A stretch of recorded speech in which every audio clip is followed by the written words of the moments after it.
Hello বন্ধুরা, তো আজকেও আবার একটা রেসিপি নিয়ে চলে এলাম। তো চিংড়ি মাছের মালাইকারি। তো বাগদা চিংড়ি নিয়ে এসেছিল, তো ওটাকে আমি উষ্ণ গরম জলে ভালো করে ধুয়ে তারপর লবণ আর হলুদ মাখিয়ে নিয়েছি। এখানে কড়াই বসিয়ে দিয়েছি, তাতে একটু চিনি দিয়ে দিয়েছি। চিনিটা একটু লাল লাল হয়ে গেলে তারপর জিরে ফোড়ন দিয়ে পেঁয়াজ বাটা দিয়ে দিলাম।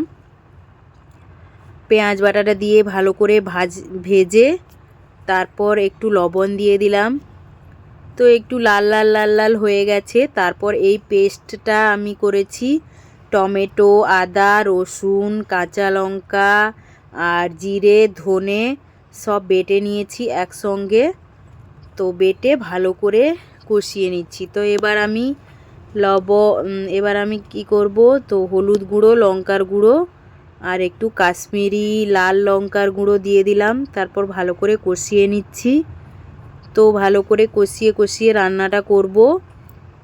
তো দেখো, এখানে আমি চিংড়ি মাছ দিয়ে দিলাম।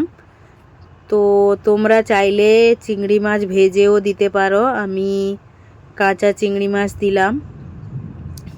এরকম আমি রান্না করি, তো তোমরা চাইলে ভেজে দিতে পারো। তো দেখো, তারপর চিংড়ি মাছটা একসঙ্গে কষিয়ে নিচ্ছি। আমি কষিয়ে ভালো করে রান্নাটা আমি করে নেব। তো যাদের ভালো লাগবে না রান্নাটা তারা স্কিপ করতে পারো, কোনো খারাপ কমেন্ট করার দরকার নেই। সবাই যে একই রকম রান্না করবে তা না, আলাদা আলাদা মানুষ আলাদা আলাদা মতো রান্না করে। তো এখানে দেখো, আমি নারকেলের দুধ বের করে রেখেছিলাম, তো ওটা দিয়ে দিলাম। তারপর দেখো কালারটা কীরকম হয়েছে। তো তোমরা সবাই কমেন্টে জানাবে আমার রান্নাটা কেমন হয়েছে। তো একদিন আমি পটল, চিংড়ি আর আলু দিয়ে নারকেল দুধ দিয়ে রান্না করেছিলাম। একজন আমাকে কমেন্ট করে বলছে যে এরকম কি, এটা কি রান্না হয়েছে, এটা কোন দেশের রান্না।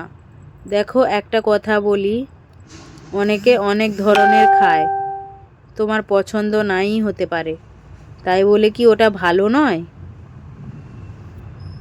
কত মানুষ কত ধরনের রান্না করতে জানে, তাই না বন্ধুরা? তোমরা কমেন্টে অবশ্যই জানাবে।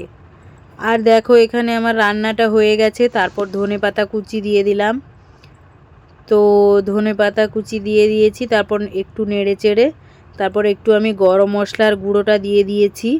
তো এলাচ, লং আর ডালচিনি একটু থেতো করে দিয়েছি আমি, তোমরা বেটেও দিতে পারো। তো দেখো, এখানে আমার হচ্ছে মাছের ডিমের বড়া হচ্ছে। তো এই ছিল আজকে আমার দুপুরবেলার মেনু, ভাত আর চিংড়ি মাছের মালাইকারি আর মাছের ডিমের বড়া আর একটা করে মাছ ভাজা করে দিয়েছি আর সঙ্গে একটা পেঁয়াজ নিয়েছি। তো ভিডিওটা তোমাদের কেমন লাগলো কমেন্টে অবশ্যই জানাবে, আর পুরো ভিডিওটা অবশ্যই দেখে কমেন্ট করবে। তো টাটা সবাইকে, সবাই ভালো থেকো, সুস্থ থেকো। পরে আসবো আরও একটা ভিডিও নিয়ে। টাটা।